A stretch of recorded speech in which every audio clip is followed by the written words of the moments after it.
Cavale sanglante dans le nord de Paris après un hold-up qui a mal tourné. Un automobiliste pris en otage par 3 malfaiteurs a été tué. L'attentat au gaz de combat dans le métro de Tokyo lundi a fait 10 morts et 75 passagers sont toujours dans un état critique. La police japonaise a organisé une grande rafle dans une secte. À Valenciennes, fin du procès au MVA. Bernès dit soulagé et Tapie fini et ruiné. Jugement le 15 mai.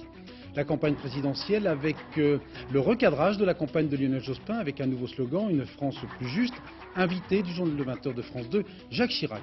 Retour sur le plancher des vaches pour Valérie Poliakov après 438 jours en état d'apesanteur, record mondial pulvérisé. Madame, Monsieur, bonsoir. Course-poursuite sanglante dans la banlieue nord de Paris. En début d'après-midi, 3 malfaiteurs ont tué un automobiliste qu'ils avaient pris en otage. Cela après avoir été surpris par des convoyeurs de fonds lors d'un hold-up. Claude Sampère. Gilet pare-balles, fusil mitrailleur, les 3 gangsters du Crédit Lyonnais ce matin dans le 20e arrondissement semblaient avoir bien préparé leur hold-up. Dans la banque, quelques clients, tout se passe alors très vite. On a entendu au fond, vers un guichet, une petite fille pleurer, une maman crier. Au moment où j'ai voulu me retourner pour voir ce qui se passait, il y avait un monsieur qui avait une mitraillette braquée sur moi. Il nous a dit, vous bougez pas, c'est un hold-up.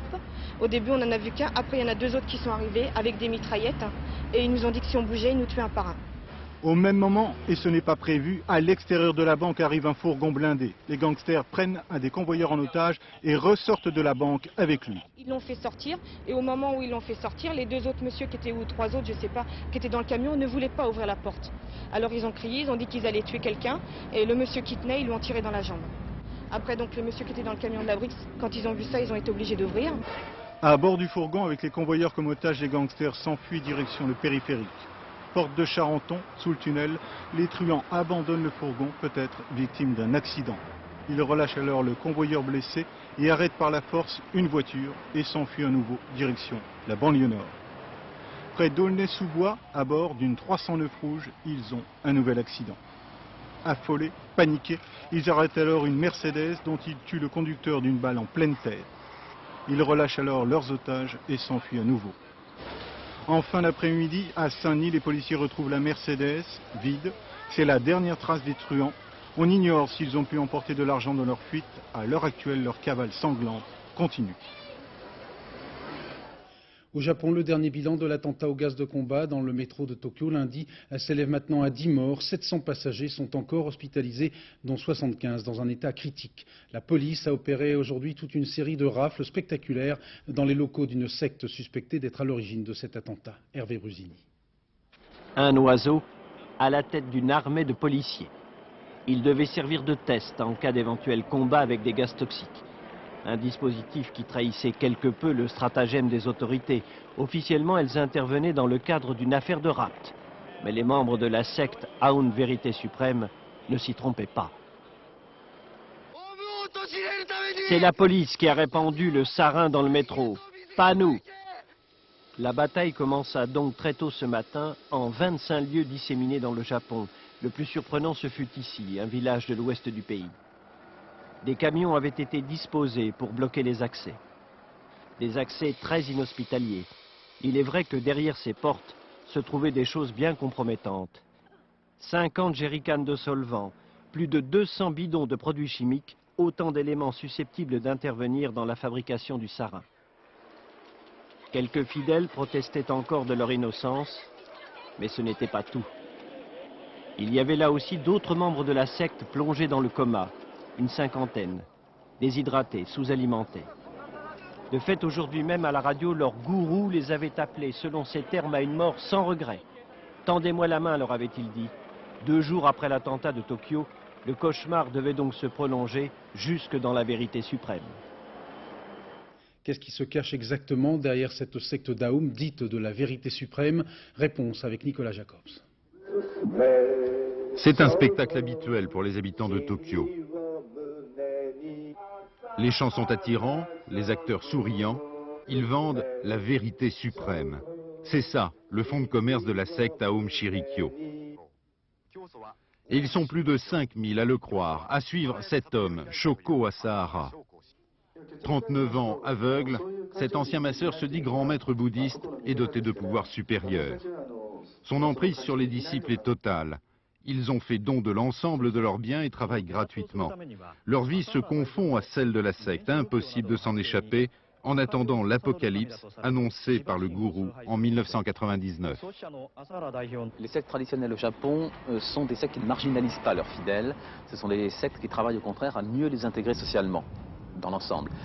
Aum Shinrikyo, par contre, était manifestement une secte qui soustrayait ses fidèles à la vie normale et qui les préparait à une apocalypse, à une fin du monde, qui n'est pas du tout dans la tradition religieuse japonaise. Ces dernières années, on retrouve l'organisation mêlée à une étrange série de coïncidences. Ainsi, en juillet 93, à Tokyo, tout un quartier est incommodé par des vapeurs toxiques. À quelques rues de là, se trouve un bâtiment de la secte. En juin 94, à Matsumoto, des émanations de sarin tuent 7 personnes. C'est dans cette ville que la secte forme ses cadres. Enfin, en juillet 94, au pied du mont Fuji, les habitants de Kamikushiki ressentent les symptômes d'un empoisonnement par un gaz innervant. Peu après, la police découvre dans une décharge des résidus de fabrication de sarin. Coïncidence encore, ici vivent 1000 membres de la secte. Un mouvement qui a fait des émules ailleurs dans le monde. Ainsi, c'est ce matin de Moscou qu'a été organisée la défense des frères japonais. Quelques adeptes réunis pour dire que l'attentat de Tokyo n'est qu'un vaste complot organisé contre eux. Devant le tribunal correctionnel de Valenciennes, le procès OMVA s'est terminé cet après-midi dans l'émotion avec les ultimes déclarations des principaux prévenus. Jean-Pierre Bernès se déclarant soulagé alors que Bernard Tapie s'est présenté comme un homme ruiné et fini. Compte rendu de cette dernière audience avec Benoît Gadret et Alain Dubar. Dans un ultime sursaut, Bernard Tapie vient de jeter ses dernières forces pour un bras de fer judiciaire dont il sort affaibli. Tapie part de Valenciennes comme on sort d'une mauvaise passe. Son charisme fait encore mouche, mais le cœur n'y est plus.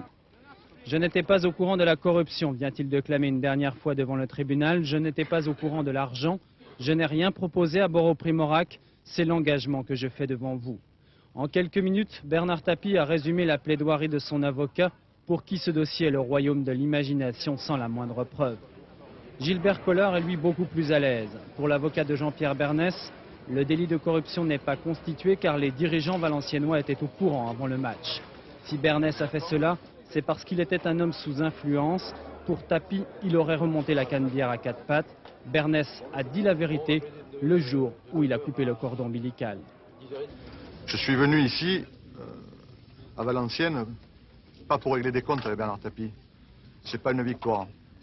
Mais je voulais lui faire comprendre par où j'étais passé.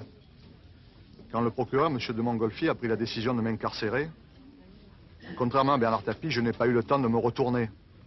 Je n'ai pas eu le temps de faire des conférences de presse.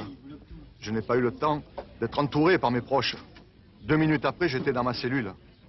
Et je voyais Bernard Tapie participer à une garden party à l'Élysée. Preuve que les temps ont changé. À Valenciennes, le corrupteur hier tant décrié signe aujourd'hui des autographes. Mise en délibéré, le jugement sera rendu le 15 mai, épilogue d'un procès riche en émotions. Dominique Verdeillan, cela dit, les 2 principaux protagonistes sont restés sur leur position jusqu'au bout. Oui, 2 hommes ont rejoint ce soir leur ville, Marseille, et sûrement pas dans le même état d'esprit. Jean-Pierre Bernès, lui, a regagné la cité phocéenne, regonflé, soulagé. Il n'en est sûrement pas de même pour Bernard Tapie, qui publiquement, ce matin, devant ses juges, devant le procureur de la République, mais aussi devant la presse, a reconnu qu'il était un homme blessé. Cette affaire m'a ruiné, dit-il, m'a fini, politiquement et personnellement. Elle m'a mis dans une situation qui s'appelle le néant. Je ne m'attendais pas à ces réquisitions. Je pensais que cela suffisait. Alors, confession sincère d'un homme touché qui reconnaît avoir perdu la bataille, ou dernière parade d'un homme qui cherche à apitoyer, à attendrir le tribunal. Il reste, à la fin de ce procès, 2 hommes, 2 anciens amis, qui restent face à face. Jean-Pierre Bernès qui plaide coupable et accuse Bernard Tapie, et Bernard Tapie qui clame son innocence. Vous le voyez, on est bien loin du début de cette affaire, un simple match de football comptant pour le championnat de France. Merci Dominique Verdeillan. En marge de ce procès de Valenciennes, je vous signale que Jacques Mélig, député maire socialiste de Béthune, a remis aujourd'hui à la disposition du premier secrétaire Henri Emmanuelli tous ses mandats au sein du PS. Une très sérieuse étude de l'INED, de l'Institut national d'études démographiques, bat en brèche un certain nombre d'idées reçues en matière d'immigration, sur l'insécurité, la polygamie ou encore l'intégrisme islamique. Cette étude indique que la France intègre, c'est le cas de le dire, beaucoup plus facilement que certains ne le clament, les immigrés et leurs enfants. Précision avec Marc Burgot. C'est une enquête exceptionnelle car elle donne une photographie très précise de l'immigration aujourd'hui. 13 000 personnes interrogées, 500 enquêteurs et des conclusions qui battent en brèche quelques idées reçues. Entre autres, en matière de pratiques religieuses. Depuis quelques mois, on s'interrogeait sur l'islamisation de nos banlieues. Réponse des enquêteurs, aujourd'hui, les jeunes d'origine algérienne montrent une indifférence religieuse égale à celle des Français du même âge. Le phénomène d'islamisation existe bien, mais il est encore aujourd'hui très circonscrit. Intéressantes aussi les données sur la polygamie. D'après l'enquête, il y a aujourd'hui en France 3500 ménages polygames. C'est donc une pratique marginale. Combattre certains préjugés, c'est l'une des qualités de cette étude. Rien que le fait d'étudier les choses est déjà une bonne chose, plutôt que de parler par on-dit, rumeurs, et chacun juge sur un échantillon des deux personnes qu'il a autour de lui, et donc il est naturel que les organismes dont c'est le métier étudient vraiment les phénomènes sur des échantillons sérieux. On apprend enfin que les mariages mixtes sont de plus en plus nombreux. Aujourd'hui, un garçon sur deux d'origine algérienne vit avec une Française de souche.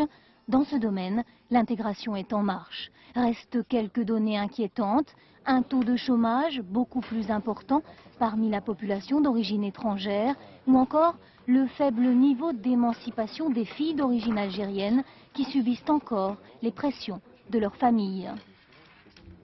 Estimation de l'INSEE, l'indice des prix à la consommation a augmenté en France de 0,4% au mois de février. Sur un an, l'inflation est de 1,7%.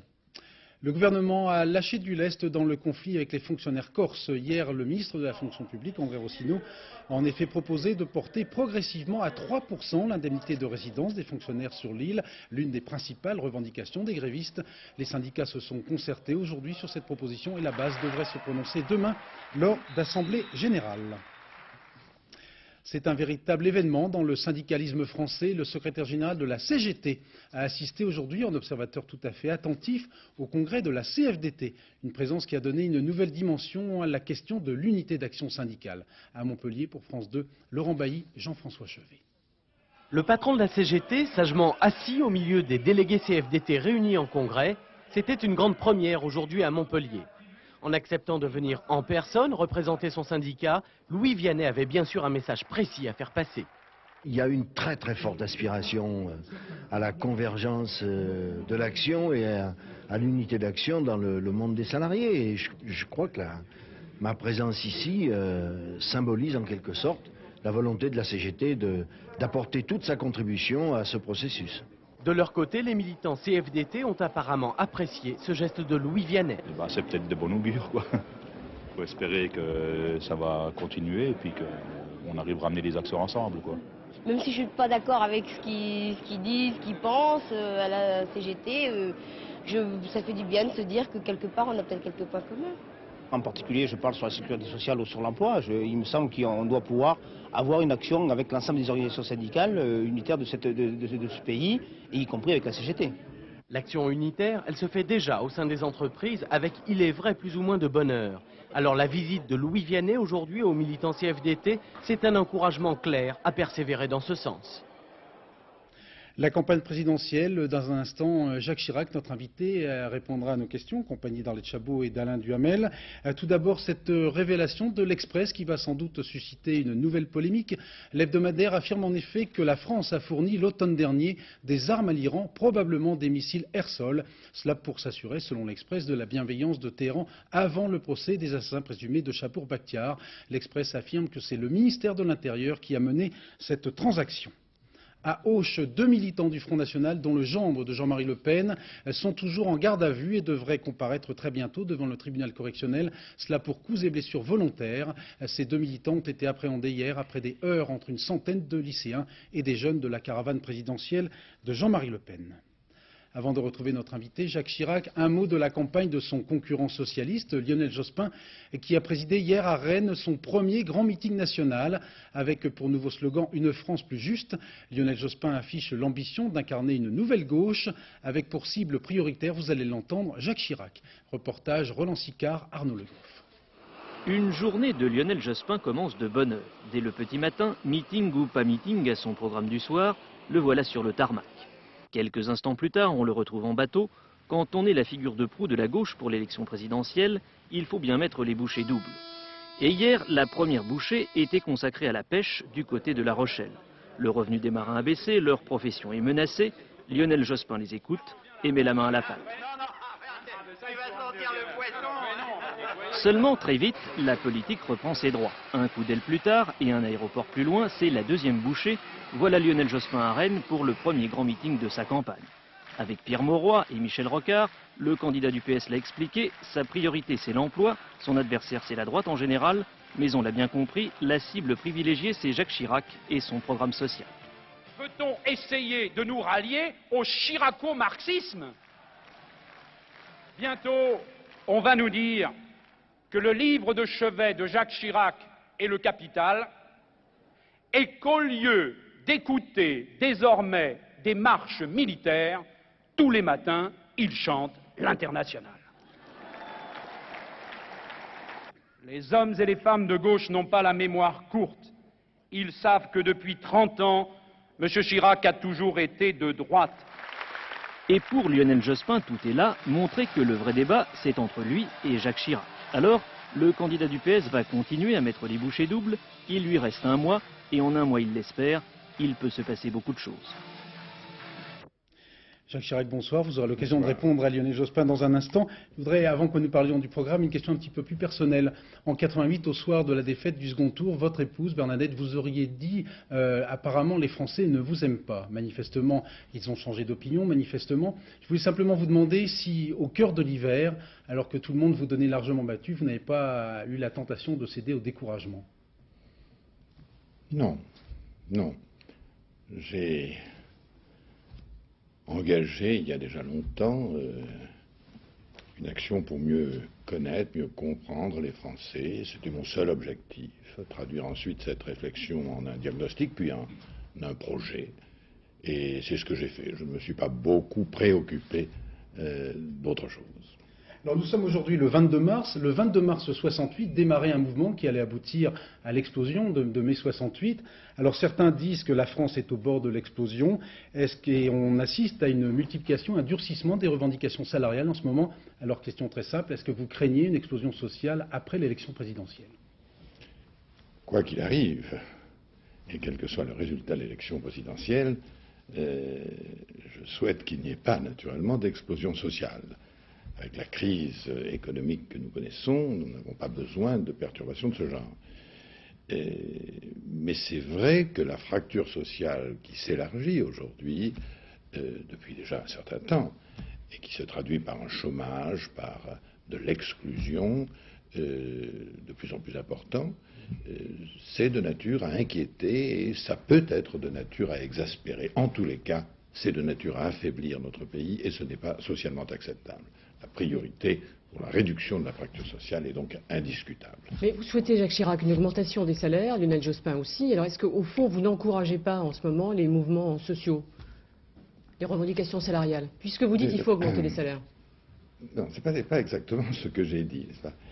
J'ai constaté que depuis quelque temps, le conformisme intellectuel, c'était de dire, comme certains rapports de la commission du plan, que si l'on voulait lutter efficacement contre le chômage, il fallait faire des sacrifices et au moins geler et probablement diminuer le pouvoir d'achat des salariés. Je dis ce n'est pas vrai. C'est une déduction absurde sur le plan économique et injuste sur le plan social. Sur le plan économique, la feuille de paie n'est pas l'ennemi de l'emploi. Un franc, lorsqu'il ressort d'une production réelle, est un franc qui, s'il va au salaire, va en réalité soit à la consommation, soit à l'épargne et donc à l'investissement. C'est donc un franc utile. Et il est faux, par conséquent, de dire que l'augmentation des salaires, à condition qu'elle soit la contrepartie d'une production, soit contraire à une politique de lutte contre le chômage. Monsieur Chirac, il y a une question qui me tarabuste depuis un bout de temps en vous écoutant et en vous lisant. Est-ce qu'il est possible à la fois de vouloir baisser les impôts, diminuer les déficits, transférer des charges des entreprises vers l'État pour alléger les charges des entreprises, et envisager des augmentations de salaire? Est-ce qu'on peut tout mener de front? Et assumer certaines dépenses nouvelles nécessaires, auriez-vous pu ajouter. Ah, vous allez dans mon sens, là. Oui. Alors, je prendrai d'abord simplement un exemple. De 86 à 88, nous étions dans une période de croissance, mais nous arrivons un peu à une période de la même nature. Qu'est-ce que mon gouvernement a fait? Il a diminué très sensiblement les déficits, environ de moitié du budget. Il a diminué de façon très importante l'endettement de la France. Il a assumé des dépenses nouvelles, notamment dans le plan social, sur le plan social, en créant par exemple l'allocation parentale d'éducation. C'est une chose importante. Il a en même temps diminué les impôts de façon substantielle, de l'ordre de 70 ou 80 milliards. Il a créé parallèlement 800 000 emplois et sur l'année 88, l'augmentation de l'investissement a été de 10%. Ça veut dire quoi? Ça veut dire que l'approche purement comptable ne s'applique pas à la vie et qu'en réalité, une politique tendant à limiter la pression fiscale parce que trop d'impôts tue l'impôt, pour peu qu'il y ait un peu de croissance, ce qui est le cas aujourd'hui, ce qui était le cas en 86, crée une activité qui génère elle-même des recettes. Car tout ceci a été possible, je parlais de la période 86-88, parce que malgré ces diminutions d'impôts, malgré ces diminutions de déficit, les recettes de l'État ont beaucoup augmenté. Autrement dit, ce que je veux dire, c'est qu'il y a une approche de l'économie qui permet de générer des marges de manœuvre, et je regrette qu'on ne veuille pas en tenir compte. Je pourrais le détailler naturellement. Prenez-moi juste un exemple, M. Duhamel. Aujourd'hui, nous avons 450 milliards en gros de dépenses liées directement ou indirectement au chômage, en gros. Oui. Et l'on continue imperturbablement à ne pas vouloir comprendre que l'on aurait tout intérêt, un chômeur coûtant à la collectivité environ 120 000 francs par an, à dépenser davantage d'argent pour permettre le maintien ou la création d'emplois. Il vaudrait beaucoup mieux lutter contre le chômage en investissant pour maintenir ou créer de l'emploi. On ne le fait pas. Ça veut dire qu'il faut que le patronat joue le jeu. Je crois qu'il faut surtout qu'il y ait une autre politique de l'emploi. Quand je propose par exemple le contrat initiative emploi, c'est tout à fait caractéristique. Je propose une mesure massive. Puisqu'il s'agit pour les chômeurs de longue durée de donner une exonération totale des charges fiscales et des charges sociales et 2 000 francs pendant 2 ans de prime mensuelle. Bon. Et on me dit, mais ça fait 50 000 francs en gros, par salaire, enfin par emploi nouveau, car ça doit être des emplois nouveaux, naturellement, et non pas des emplois substituables, créés. Et donc, j'ai vu quelque part, ça va coûter 50 milliards. J'ai dit, si ça coûtait 50 milliards, ce serait un extraordinaire succès. Car ça voudrait dire que l'on aurait que l'on aurait créé 1 million d'emplois, et donc que l'on aurait diminué nos charges de 100 milliards. Autrement dit, on aurait gagné 50 milliards. C'est une autre approche de l'économie. Mais on ne veut pas comprendre ça, parce qu'il y a une espèce de blocage administratif à tout esprit de réforme. Alors l'approche comptable, vous la dénoncez aussi à propos de la sécurité sociale. Vous dites ni rationnement des dépenses, ni contingentement des soins. Alors comment faites-vous concrètement pour réduire le déficit de la sécurité sociale? Je ne voudrais pas laisser dire que je propose de laisser aller la dépense. Bon. Certains de vos adversaires le disent, oui, c'est évident. Oui, ça, c'est pas nous, c'est une question, comment faites-vous? C'est ce qu'on appelle la polémique de campagne. Et elle est naturelle dans une campagne électorale, même si elle n'est pas souhaitable, elle est courante. Et ce que je veux dire, c'est que depuis 20 ans, on a un plan de rationnement tous les 15 ans, tous les 18 mois, je veux dire. Depuis 15 ans, tous les 18 mois. Quel est le résultat? On a des déficits qui n'ont jamais été aussi élevés, 60 milliards de francs pour 1994, un record pour la sécurité sociale.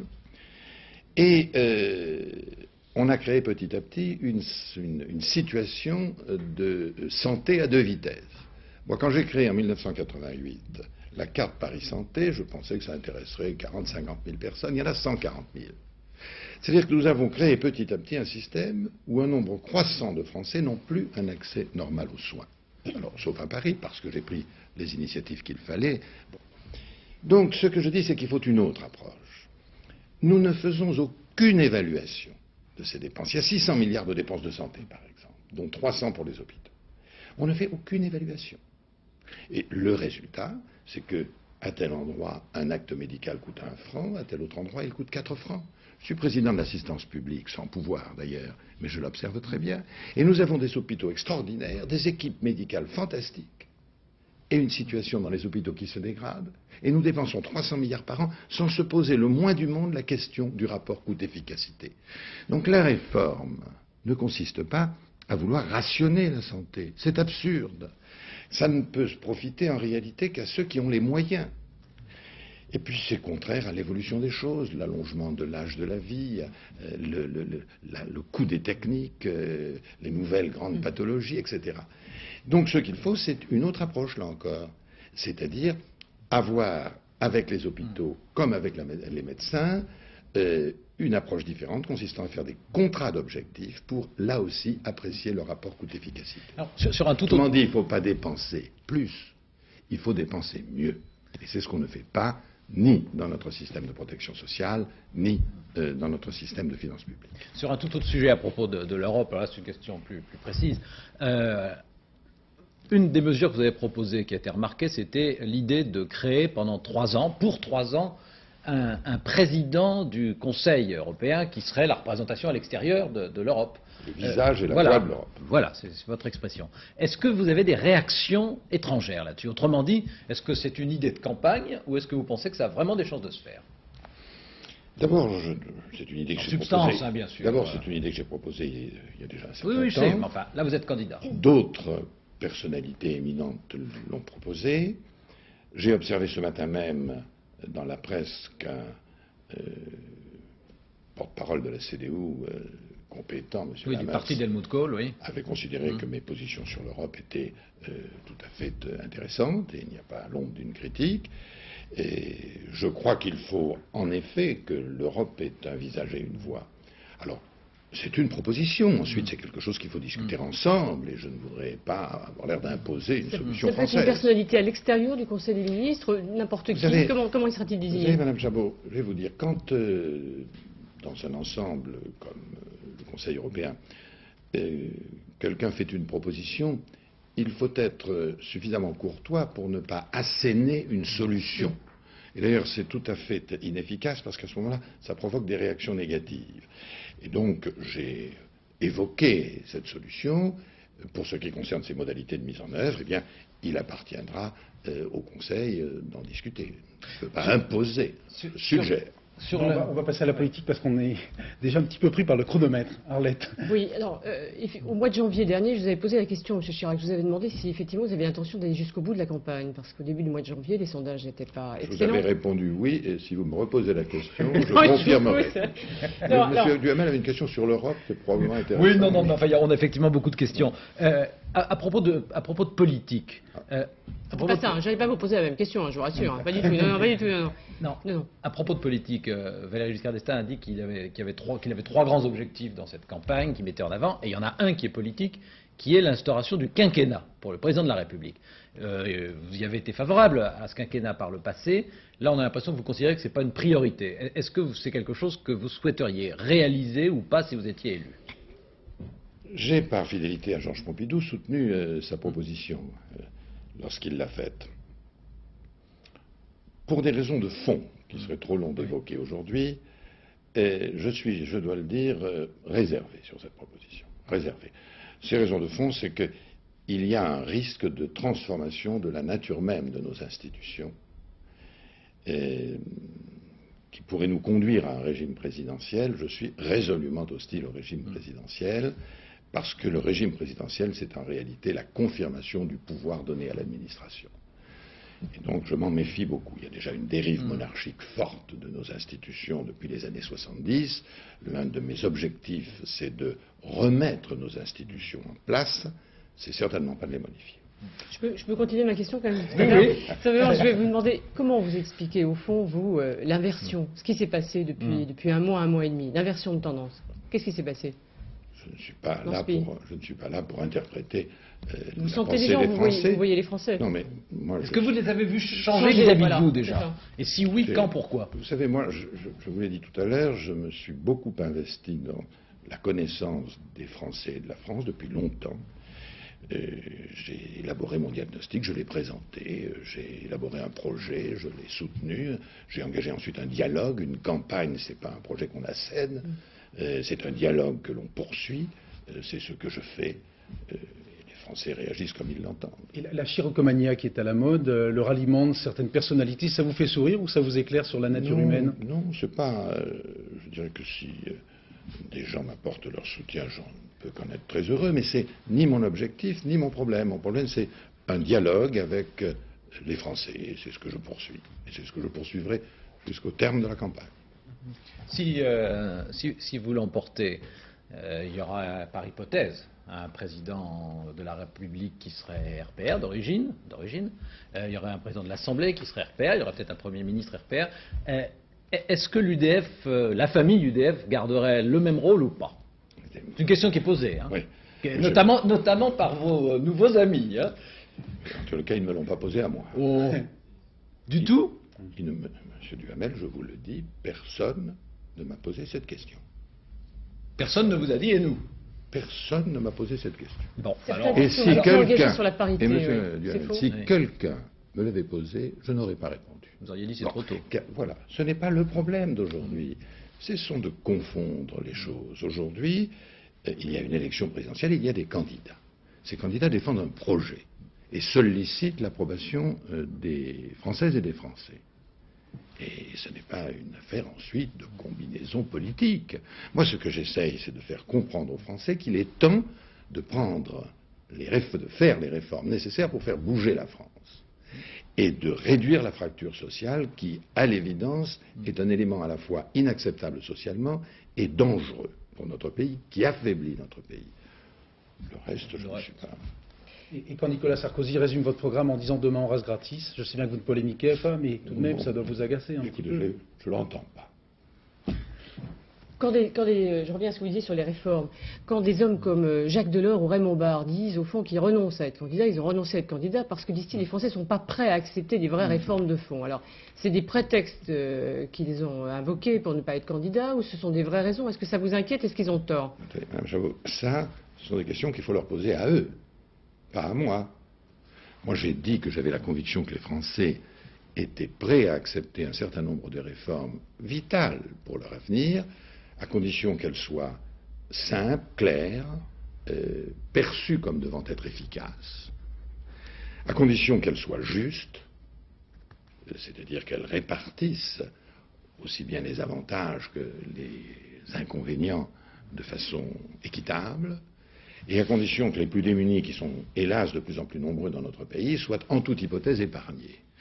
À partir de là, et dans la mesure où le politique qui doit reprendre la responsabilité de l'action, où la volonté politique est exprimée, je suis tout à fait persuadé que les Français sont disposés à accepter un certain nombre de réformes importantes et même qu'ils les souhaitent. De réformes et de sacrifices s'ils sont indispensables? Oui, je ne suis pas sûr que nous soyons dans une situation où il faille parler de sacrifices. C'est vrai que nous avons un très grand désordre dans nos finances publiques. C'est vrai que notre endettement s'est considérablement augmenté, notamment depuis 2 ans, il faut dire les choses, de 50%. C'est vrai que la crise n'est pas finie. C'est vrai que la crise n'est pas finie, même si la croissance a l'air de vouloir revenir. C'est vrai que nos déficits sont, au sens propre du terme, insupportables, et en parfaite contradiction d'ailleurs avec nos exigences de construction européenne. Et donc il faudra une gestion qui permette de réduire les déficits, de réduire l'endettement, c'est vrai. Mais je suis par ailleurs convaincu qu'une autre politique permet de dégager, ou permettra de dégager un certain nombre de marges de manœuvre qui font que je ne suis pas sûr qu'il faut parler de sacrifice. Mais il faudra en tous les cas parler de sérieux et de changement, notamment dans la manière de dépenser notre argent. Vous avez beaucoup mis en cause la technostructure ces derniers mois. Est-ce que dans ce gouvernement, si vous êtes élu qui se mettra en place, est-ce qu'on verra des changements? Est-ce que par exemple ce sera un gouvernement plus réduit? Est-ce qu'il y aura moins d'énarques symboliquement? Pour répondre à ce que vous dites sur... J'avoue, je n'ai pas du tout d'abord l'intention de former un gouvernement ce soir autour de votre table. Non. Eh bien, permettez-moi de vous dire qu'il y a une formalité essentielle en démocratie préalable. L'élection. Voilà, on ne peut rien vous cacher, je vois que ça ne vous apporte. Alors nous nous en tiendrons là, si vous le voulez bien, chaque chose en son temps. Et à votre avis alors, pour avant l'élection, qu'est-ce qu'il peut y avoir aujourd'hui au stade où on en est, puisqu'on est à 1 mois et 1 jour du premier tour, là, hein, donc ça commence à être assez proche. Qu'est-ce qu'il peut y avoir comme facteur nouveau susceptible de changer l'ordre des choses maintenant? Monsieur Duhamel, j'ai observé que tous les politologues distingués, ils le sont tous, s'étaient trompés. Vous ne pouvez pas me demander à moi, qui ne suis pas un spécialiste en matière d'opinion publique, de répondre à cette question. Je ne peux vous dire simplement que je sens que les Français veulent le changement, qu'ils sont intéressés par la campagne, que d'ailleurs la campagne est intéressante et il se dit des choses, il y a un vrai débat, un vrai dialogue, et attendons que dans leur sagesse, ils décident. Cette campagne se déroule pour la première fois, de nombreuses polémiques au fond sur le financement, sur le patrimoine des candidats. Est-ce que, à votre avis, au fond, c'est bien parce que ça correspond à un souci de transparence, ou est-ce qu'on va trop loin et est-ce que ça vous choque?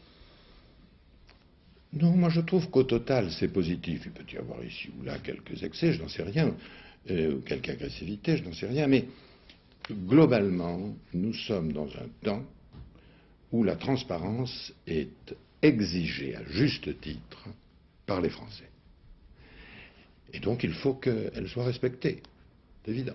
Donc je ne me choque pas du tout. Et alors quand par exemple dans la presse vous lisez des informations précises sur une plus-value de votre belle famille, est-ce que là vous vous dites bon bah c'est la logique de la campagne, alors c'est la logique de la campagne, je dis ce que j'ai à dire vite et le plus précisément possible, ou est-ce que vous vous dites ça c'est vraiment une dérive? Non, vous savez, ce à quoi vous faites allusion, c'est une série de questions qui m'a été posée effectivement par un journal sur une succession à l'intérieur de l'indivision de la famille de ma femme, une indivision qui est d'ailleurs très importante, très large. Et pour vous dire la vérité, en d'autres circonstances, je n'aurais pas répondu. Mais nous sommes en campagne électorale, je considère que la transparence est une nécessité, et donc, bien que rien n'exigeait que je le fasse, j'ai immédiatement, instantanément, donné toutes les informations qui m'étaient demandées. Ceci, je le répète, parce que c'est une question de démocratie qui exige aujourd'hui la transparence, notamment lorsque cela touche des candidats dans une campagne. C'est dans le même esprit, d'ailleurs, que j'ai été le premier, je crois, à demander au directeur de campagne, à mon trésorier, de publier les comptes et de fournir tous les comptes financiers de ma campagne. C'est dans le même esprit, l'esprit de transparence.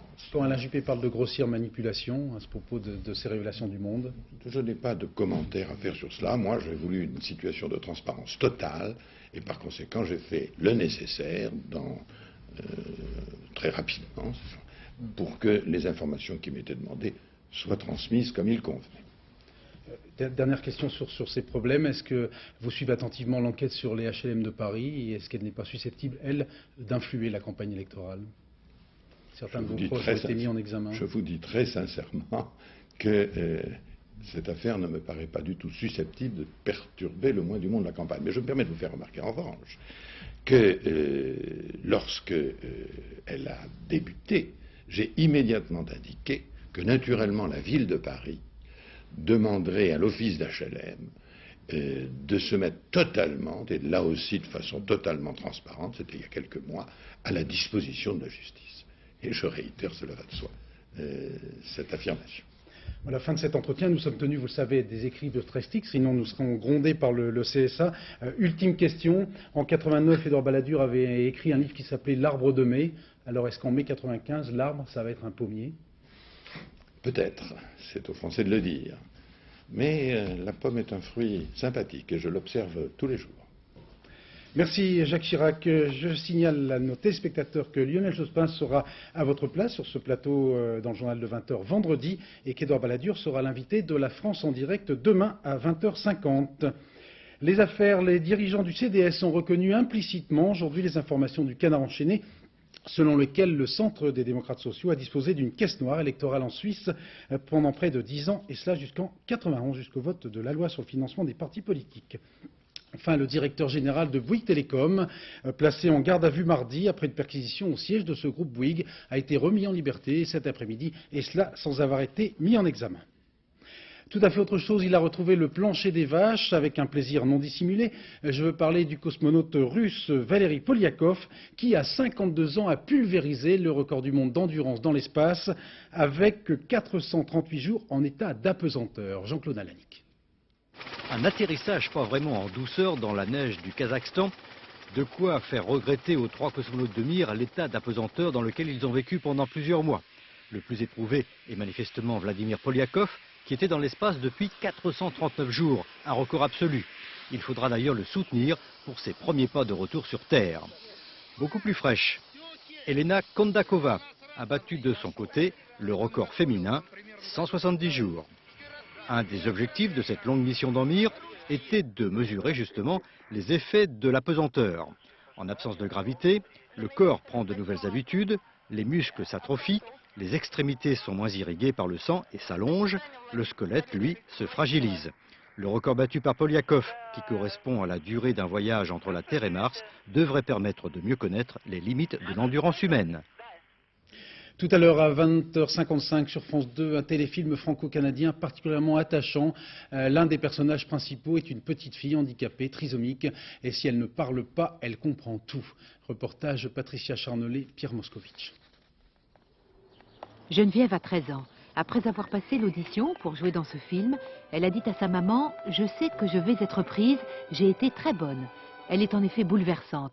En quelques semaines, elle est devenue actrice. Elle joue le rôle d'une petite fille trisomique et muette, et sa présence rappelle aux autres personnages du film les valeurs fondamentales de la vie. Le film s'est déroulé dans un état de grâce parce que cet enfant était magique. On oublie tout de suite son handicap. Je crois que c'est un film positif, c'est un film d'espoir, c'est un film gai. Regarde là.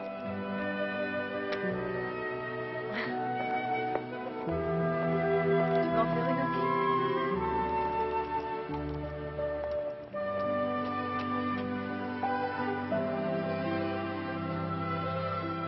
Cette espèce de spontanéité de naturel fait que les adultes, les grandes personnes, ne sont plus protégées par tout ce qu'elles savent, par toutes leurs conventions. Et devant la grâce, encore une fois, d'une enfant comme celle-là, eh bien c'est vrai que tout est carapace. C'est vrai que toutes les simulations derrière lesquelles nous sommes s'évanouissent complètement. Tu mets le main à l'intérieur, là t'appuies doucement. Et à l'extérieur, tu pousses très très doucement. Aujourd'hui, Geneviève rêve de refaire un film. Cette petite fille, particulière, apparaît déjà dans ce premier rôle, comme un personnage exceptionnel. C'est pas grave, c'est pas grave. Voilà, vous le verrez dans une dizaine de minutes sur France 2, beaucoup d'émotions sans jamais tomber dans la mièvrerie. L'Académie des Beaux-Arts est en deuil, elle vient en effet de perdre avec le sculpteur Étienne Martin, décédé à 82 ans, l'un de ses membres les plus éminents. Hommage à cette grande figure de l'art contemporain, signé Georges Bégou. Né dans la Drôme, dans une demeure qui constituera par sa représentation permanente le cœur de son œuvre, Étienne Martin n'a cessé de tailler dans le bois ou de modeler dans le plâtre des sculptures poétiques nourries par les souvenirs d'enfance et les mouvements de sa vie intérieure. À l'écart des modes, il s'est imposé avec autant de talent que de modestie. J'ai eu une formation tout à fait classique dans le fond, et il me semble que ma démarche est d'un classicisme éprouvé. Étienne Martin est aujourd'hui entré au meilleur rang dans l'histoire de l'art du XXe siècle. C'est Philippe Lefebvre qui vous présentera le dernier journal un peu avant minuit, suivi du cercle du même nom, animé par Laura Adler, comme chaque soir. Bon anniversaire au Mime Marceau, 72 ans aujourd'hui. Demain à 7h50 dans Les 4 vérités, Rémi Roche recevra le ministre de l'Environnement, Michel Barnier, cela pour l'opération nettoyage de printemps de ce week-end. Dans un instant, la météo d'Isabelle Martinet, encore une journée très ensoleillée. Demain à 13h et à 20h, vous retrouverez Daniel Bilalian. Excellente soirée, merci.